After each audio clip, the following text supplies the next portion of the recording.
Penjualan sebagian saham PT Linknet Tbk, Link, oleh Axiata Investments, Indonesia, SDNBHD, akhir Agustus lalu memantik perhatian sebagian pelaku pasar. Maklum saja, divestasi itu berlangsung di tengah beredarnya kabar bahwa ada investor strategis yang akan mengambil alih Link dari tangan gergasi yang berpusat di Malaysia itu. Yang bikin lebih menarik, Axiata Investments melego saham Link lebih rendah ketimbang ketika entitas itu mengakuisisi Link pada 2022 silam. Banderolnya, cuma Rp3.060 per saham. Ini jauh lebih rendah dari harga akuisisi pada tahun 2022 yang sebesar Rp4.800 per saham.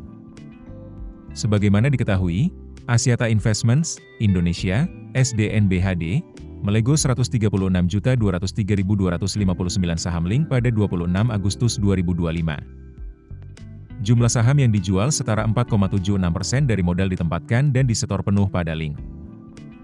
Divestasi ini membuat total kepemilikan Axiata Investments, Indonesia, di Link berkurang dari 2.159.290.763 saham atau 75,42% menjadi 2.023.087.504 saham atau 70,66%. Transaksi tersebut terjadi di tengah kabar emiten Hasim Joyo Hadikusumo, Solusi Sinergi Digital Tbk.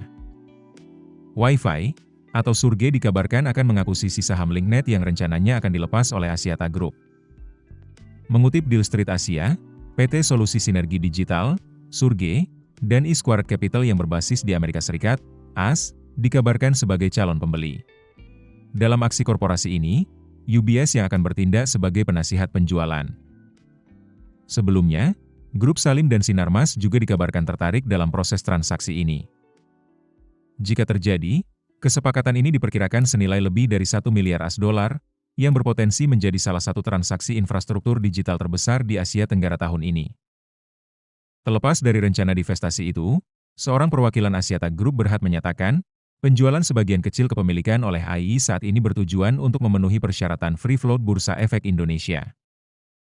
Cuma, ia tak menjawab pertanyaan kontan soal siapa pihak yang menjadi pembeli saham tersebut. Termasuk kenapa harga jualnya lebih rendah ketimbang saat mereka mengakuisisi Link 3 tahun lalu. Yang terang, sebelum divestasi, jumlah free float Link memang cuma 41.947.025 saham atau hanya 1,47% dari modal ditempatkan dan disetor penuh.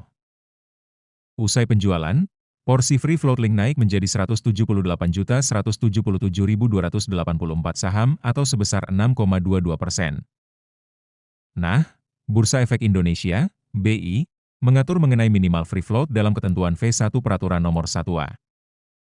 Bunyinya, jumlah saham free float paling sedikit 50 juta saham dan paling sedikit 7,5% dari jumlah saham tercatat, serta jumlah pemegang saham paling sedikit 300 nasabah pemilik SID. Download aplikasi Kontan sekarang di App Store atau Play Store. Keputusan bisnis terbaik datang dari data, bukan tebakan. Mudah berlangganan Business Insight dengan subscribe with Google.